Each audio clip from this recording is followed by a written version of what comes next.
உலகெங்கும் வாழும் next gen astro நேயர்களுக்கு வீனஸ் பாலாஜின் அன்பு வணக்கங்கள். நான் வீனஸ் ஆஸ்ட்ரோ அகாடமியின் ஜோதிட பேராசிரியர் மற்றும் சோழி பிரசன்ன ஜோதிட ஆராய்ச்சியாளராக இருந்து அனைவருக்கும் போய் ஜோதிடம் சென்னோட பணியில இருக்கும். நம்ம சேனலை ஃபர்ஸ்ட் டைம் பாக்குறீங்கன்னா சப்ஸ்கிரைப் பண்ணிக்கோங்க, பெல் பட்டன்ல ஆல் ஆப்ஷன் பிரஸ் பண்ணுங்க. நம்ம இன்னைக்கு சுக்கிர பயிற்சி பலன்களை பத்தி இந்த வீடியோ டீட்டெயிலா பார்க்க போறோம். சுக்கிர பகவான் மேஷ ராசிக்கு வருகின்ற மே மாதம் 31ஆம் தேதி பயிற்சி ஆக போறார். அடுத்த ஒரு மாத காலம், அதாவது ஜூன் மாதம் 30ஆம் தேதி வரைக்கும் அந்த ராசியில இருந்து அனைத்து விதமான விஷயங்களையும் 12 ராசியர்களுக்கு கொடுக்க போறாரு. அனைத்து விதமான விஷயங்கள் அப்படின்னு சொல்லும் போது இந்த சுக்கிரன் அப்படின்னு சொல்லக்கூடிய ஒரு கிரகம் வந்தீங்கன்னா சுகபோக வாழ்க்கையை கொடுக்கக்கூடியவர் இந்த சுக்கிர பகவான். வீடு மனை வாகனம் சார்ந்த விஷயங்களை கொடுக்கக்கூடிய சுக்கிர பகவான். அது மட்டும் இல்லாம உங்க வாழ்க்கையில சந்தோஷமா இருக்கணும் அப்படின்னா உங்க ஜாதகத்துல சுக்கிரன் பலமா இருந்தா மட்டும்தான் நீங்க சந்தோஷமா இருக்க முடியும், பொருளாதார வளர்ச்சி இருக்க முடியும், வீடு வண்டி வாகனம் இருக்கும். அதே மாதிரி உடல்நிலை சார்ந்த விஷயங்களுக்கு இருக்கக்கூடிய பிரச்சனைகளுக்கு தீர்வை கொடுக்கக்கூடியவர் இந்த சுக்கிர பகவான் தான். அதனாலதான் பாத்தீங்கன்னா ஒரு ஜாதகத்துல சுக்கிரன் பலமா இருக்கா அப்படின்னு ஒரு ஜாதகத்தை பார்ப்போம். அது போல கோச்சாரத்திலையும் ஒவ்வொரு மாதமும் ஒவ்வொரு ராசியில இந்த சுக்கிர பகவான் பயிற்சியவர். அந்த பயிற்சி 12 ராசி என்பவர்களுக்கு என்ன மாதிரி யோக பலன் கொடுக்க போகுது அப்படின்னு தான் இந்த வீடியோ டீட்டெயிலா பார்க்க போறோம். ஸ்கிப் பண்ணாம பாருங்க, லைக் பண்ணுங்க, கமெண்ட் பண்ணுங்க, ஷேர் பண்ணுங்க. சிம்ம ராசி அன்பர்களுக்கு சுக்கிர பயிற்சி பலன்களை பத்தி இந்த வீடியோ டீட்டெயிலா பார்க்கலாம். சிம்ம ராசியில் வரக்கூடிய நட்சத்திரம் மகம் பூரம் உத்திர நட்சத்திர அன்பர்கள். சிம்ம ராசி அப்படின்னாவே எல்லாத்துலயும் ஜெயிக்கணும், நம்ம எல்லாத்துலயும் நம்ம தான் முதலாளா இருக்கணும், உதவி பண்றதுலயும் முதலாளாக இருக்கக்கூடியவர்கள் இந்த சிம்ம ராசி என்பவர்கள். அதே மாதிரி ரொம்ப கண்ணியமா ரொம்ப கட்டுப்பாடுடன் வழி நடத்தக்கூடியவர்கள் இந்த சிம்ம ராசி என்பவர்கள். இந்த சிம்ம ராசி என்பதற்கு ராசிக்கு 9ஆம் இடம் சொல்லக்கூடிய பாக்கியஸ்தானத்தில் சுக்கிர பகவான் வரார். பாத்தீங்கன்னா உங்க ராசிக்கு 3ஆம் அதிபதி சுக்கிரன், 10ஆம் அதிபதி சுக்கிரன் பாக்கியஸ்தானத்தில் இருப்பது சிறப்பு. அடுத்த ஒரு மாத காலம் இந்த இடத்துல இருந்து பலன் கொடுக்கிறார். இந்த சிம்ம ராசி என்பவர்களுக்கு அஷ்டம சனி இருக்கானா? ஆமா. ராசியிலே கேது வரார், அதனால ஒரு மனக்குழப்பம் இருக்குமானா இருக்கும். அதையெல்லாம் தாண்டி ஒவ்வொரு காலகட்டத்திலும் சில விஷயங்கள் செய்யலாம், சில விஷயங்கள் செய்யக்கூடாது. அது என்னென்ன அப்படின்னு லிஸ்ட் அவுட் பண்ண போறோம். இப்ப பாத்தீங்கன்னா சுக்கிரன் உங்க ராசிக்கு 9ஆம் இடத்துல இருக்காரு. இப்ப பாக்கியஸ்தானத்தில் இருக்கிறார். அப்ப பாக்கியங்கள் எல்லாமே கிடைக்கும். அப்ப பாக்கியம்னா என்ன முதல்ல அப்படின்னா ஒரு மனிதனுக்கு மிக முக்கியமானது படிப்பு, கல்வி. அப்ப அந்த கல்வியை கொடுக்கக்கூடிய ஒரு அமைப்பை இந்த சுக்கிர பகவான் கண்டிப்பா கொடுக்க போறாரு. அந்த கல்வியை கொடுக்கும்போது என்னன்னா அந்த அஷ்டம சனி ராசியில கேதுலாம் என்ன பண்ணும் அப்படின்னா கல்வியை கொடுக்கும். ஒரு படிப்பு படிக்கிறீங்க, ஏதோ ஒரு டிகிரிக்கு போறீங்க, இல்லை ஒரு 10th படிக்கிறீங்க, +2 படிக்கிறீங்க வச்சுக்கோங்க, இல்ல ஒரு டிகிரி படிக்கிறீங்க வச்சுக்கோங்க. அந்த டிகிரி படிக்கிறதுக்கு கொஞ்சம் அதிக முயற்சிகளை செய்யணும், வேற ஒண்ணும் கிடையாது. இப்போ கடந்த காலத்துல ரொம்ப ஈஸியா கிடைச்சிடும் சில பேருக்கு, ஆனா இந்த காலகட்டத்தில் நிறைய முயற்சிகள் செய்யணும். இப்போ வெளிநாடுவே படிக்கணும்னு நினைக்கிறீங்க, கண்டிப்பா ஒரு பணம் கடன் வாங்காம கிடைக்காது, இல்ல ஒரு வாட்டி ரிஜெக்ட் ஆகாம உங்களால அது கிடைக்கவே கிடைக்காது. நீங்க அதையோ ரிஜெக்ட் ஆயிடுச்சு, எனக்கு படிக்கிறதுக்கான வாய்ப்பு இல்லை போல இருக்கு, எனக்கு படிக்கிறதுக்கான தகுதி இல்லை போல இருக்கு, எனக்கு படிக்கிறதுக்கான பிராப்தம் இல்லைன்னு மட்டும் நினைக்காதீங்க. ஒரு தடவைக்கு பல தடவை முயற்சி செய்தால் மட்டுமே அந்த பாக்கியத்தை அடைய முடியும். அடுத்தது பாத்தீங்கன்னா திருமணம் சார்ந்த விஷயம். அப்ப திருமணத்துக்கான முயற்சி பண்றீங்க, ஒண்ணும் இல்லை, சாதாரணமா சின்ன லெவல்ல இருந்து எடுத்துப்போமே, ஒரு காதல் பண்றீங்க வச்சுப்போம்.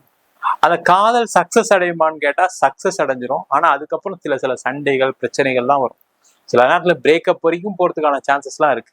அதை எல்லாமே தடை செய்யக்கூடிய ஒரு அமைப்பை இந்த சுக்கிர பகவான் கண்டிப்பா செய்வார். நீங்க என்ன பண்ணணும், கொஞ்சம் பிளீசிங்கா இருக்கு, சரிங்களா? அந்த சிம்ம ராசி அப்படின்னு சொன்னவே என்னன்னா நீங்க கொஞ்சம் மத்தவங்களை கண்ட்ரோல் பண்ணணும்னு நினைப்பீங்க. அது இல்லாம நீங்க உங்க ஈகோவை விட்டு கொடுத்து போகக்கூடிய ஒரு அமைப்புல இருந்தீங்கன்னா அந்த காதல் வெற்றி அடையும். அதே போல திருமணம் சார்ந்த பிரச்சனைகள் எல்லாமே பாத்தீங்கன்னா அந்த ஈகோனாலதான் உங்களுக்கு பிரச்சனைகள் வரும். நான் போய் பேசினாதான் சரியாகுமா, நான் போய் பேச மாட்டேன், என் மனைவி கிட்ட நான் பேச மாட்டேன், கணவர்கிட்ட பேச மாட்டேன். இந்த மாதிரி ஈகோ பிரச்சனைகள் இந்த அஷ்டம சனியில அதிகமா இருக்கும். கடந்த காலகட்டத்துல இருந்தா கூட தெரியாது, மத்தவங்க அட்ஜஸ்ட் பண்ணி போயிடுவாங்க. ஆனா அந்த அஷ்டம சனி ராசியில கேது வரும்போது அந்த பிரச்சனைகள் இருக்கும். அப்ப என்ன பண்ணும், நீங்க கொஞ்சம் இறங்கிதான் போயாகணும். அங்க இறங்கி போகும்போது கூட சொல்லுவாங்க, பாரு முதல்ல அவர் ரொம்ப திமிரா இருந்தாரு, இப்ப பாரு இறங்கி வர அளவுக்கு வந்துட்டாரு. அது சொல்லட்டும், தப்பு கிடையாது. ஒரு மனைவிக்காக, கணவனுக்காக, குழந்தைக்காக நீங்க இறங்கி போறது தப்பே கிடையாது. அப்படி இறங்கி போலன்னா பிரச்சனைகள் அதிகமாகும். அந்த பிரச்சனைகள் அதிகமாகாம அந்த இறங்கி போனாலும் வெற்றியை கொடுக்கக்கூடிய ஒரு அமைப்பை இந்த சுக்கிர பகவான் கண்டிப்பா கொடுப்பாரு. அப்ப கணவன் மனைவி பிரச்சனையை தீர்ப்பதற்கான ஒரு மாதமாக இந்த சுக்கிர பயிற்சி பலன்கள் இருக்க போகுது. திருமணம் ஆகாதவர்களுக்கு திருமண யோகத்தையும் இந்த சுக்கிரன் கொடுப்பாரு. பாத்தீங்கன்னா ஒரு ஜாதகத்துல சுக்கிரன் நல்லா பலமா இருக்கும் போதுதான் திருமணம் நடந்தா சிறப்பு. அப்ப அந்த சுக்கிரன் சொல்லக்கூடிய கிரகம் உங்க ஜாதகத்துல உங்க ராசிக்கு 9ஆம் இடத்துல பயிற்சியார். அப்ப இந்த காலகட்டத்துல திருமணம் சார்ந்த விஷயங்களுக்கு முயற்சி பண்ணீங்க அப்படின்னா கண்டிப்பா உறுதியா உங்களுக்கு ஒரு திருமணம் நடைபெறுவதற்கான வாய்ப்புகள் உண்டு. ஏன்னா பாக்கியஸ்தானத்திலே இருக்கார் சுக்கிரன். அப்ப கண்டிப்பா உங்களுக்கு ஒரு திருமண யோகத்தை கொடுத்தே ஆகணும். அது என்ன ஏஜ் கேட்டகரியில இருந்தாலும் சரி, 25ல இருந்து 40 வயசு கூட வச்சுக்கோங்க. சரிங்களா? சில பேர் நிறைய வயசுலாம் இருக்காங்க, அவங்களாம் விட்டுருங்க. சரிங்களா? இப்போ உங்களுடைய இதை பார்ப்போம். அப்படி பார்க்கும்போது அந்த வாய்ப்பை கொடுப்பாரு. அப்ப நீங்க என்ன பண்ணணும்? இப்போ போய் ஒரு நல்ல ஜோசியர்கிட்ட பார்த்து என்ன பிரச்சனை இருக்கு. ஏன்னா எல்லாருக்குமே என்ன நினைக்கிறோம் அப்படின்னா, நம்மளுக்கு வந்து எல்லா வசதியும் இருக்கு, வாய்ப்பு இருக்கு, வீடு இருக்கு, வண்டி இருக்கு, நல்ல வேலை இருக்கு, ஆனா கல்யாணம் ஆகல.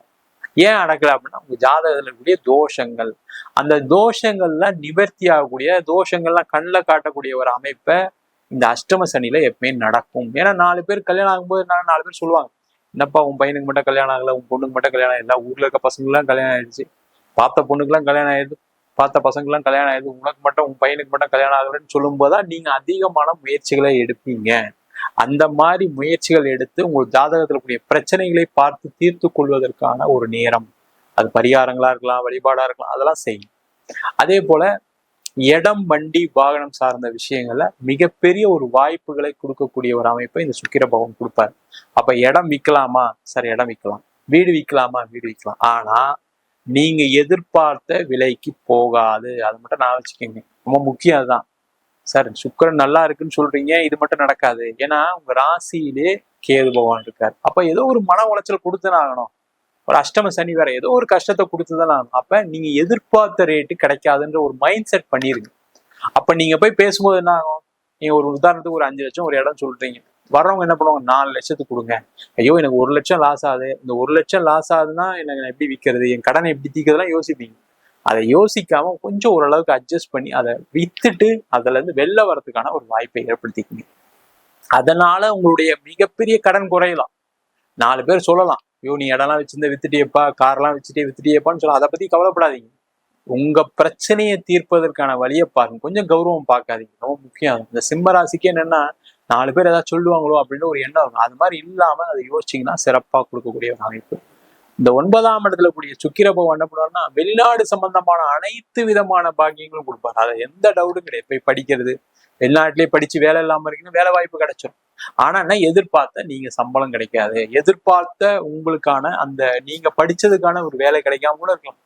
ஆனா அது ஃப்ரஸ்ட்ரேட் ஆகி வருத்தப்பட்டு, ஐயோ நம்மளுக்கு எதுவுமே நடக்க மாட்டேங்குன்னு வருத்தப்பட்டு தேவையில்லாம யோசிக்காது. கிடைச்ச வேலையை ஒண்ணு எடுத்துக்கங்க முதல்ல. ஏன்னா அடுத்த ஒரு வருஷம் கஷ்டமா தான் இருக்கும்னா கஷ்டமா தான் இருக்கும், அது எந்த டவுட்டும் கிடையாது. அதை தெரிஞ்சுக்கிட்டு நீங்க அது நம்ம பிளான் பண்றது நல்லது.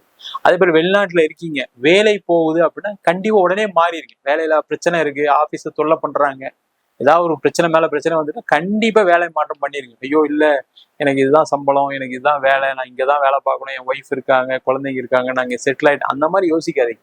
நீங்களா மாறிட்டீங்கன்னா சேஃப். நீங்களா மாறும்போது வேற ஒரு கம்பெனில கொஞ்சம் கம்மியா சம்பளம் கொடுக்குறாங்க, அது எடுத்துக்குங்க. இல்ல உங்களுக்கு ஏதோ ஒரு பொசிஷன் கம்மியா இருக்கு, அது எடுத்துங்க. இந்த அஷ்டம சனியில இதெல்லாம் நடக்கும். ஆனா அந்த வாய்ப்புகளை தடுக்க மாட்டார் இந்த சுக்கிர பகவான். அந்த மாதிரி ஒரு அமைப்பை நீங்க பண்ணிக்கிட்டீங்க அப்படின்னா வெளிநாட்டுல இருக்கவங்களுக்கு சிறப்பு. வெளிநாட்டுக்கு வேலைக்கு ட்ரை பண்றீங்க உதாரணத்துக்கு வச்சுக்கோங்க, அவங்க எல்லாம் ஏதோ ஒரு கிடைக்கிற வேலையை எடுத்துக்கங்க. இல்ல எனக்கு வந்து அங்க ஸ்டே கொடுக்கல, அங்க வந்து நல்ல சம்பளம் கிடைக்கல, அங்க போனா எனக்கும் இங்க வாங்குற சம்பளத்துக்கு ஒன்னாதான் இருக்கு அப்படின்னு யோசிக்காதீங்க. நீங்க அங்க போனா டெவலப் ஆயிருவீங்க, அதுல எந்த டவுட்டும் கிடையாது. நீங்க இங்கேயே உட்காந்து எல்லாத்தையும் யோசிச்சு ஐயோ நடக்கல எனக்கு மட்டும் இப்படி நடக்குதுன்னா ஒண்ணுமே பண்ண முடியாது. அப்ப அந்த முயற்சிகள் செய்யுங்க, உங்களுக்கு எல்லாமே கிடைக்கும். ஆனா அதுல ஒரு முயற்சி அதிகமா இருக்கணும். தடைகள் வரதான் செய்யும், அந்த தடைகளை தகர்த்து எறிந்து நீங்க ஜெயிச்சீங்க அப்படின்னா கண்டிப்பா இந்த சுக்கிர பகவான் வாழ்க்கையில மிகப்பெரிய வளத்தை கண்டிப்பா சிம்மராசி என்பதற்கு கொடுக்க போறாரு.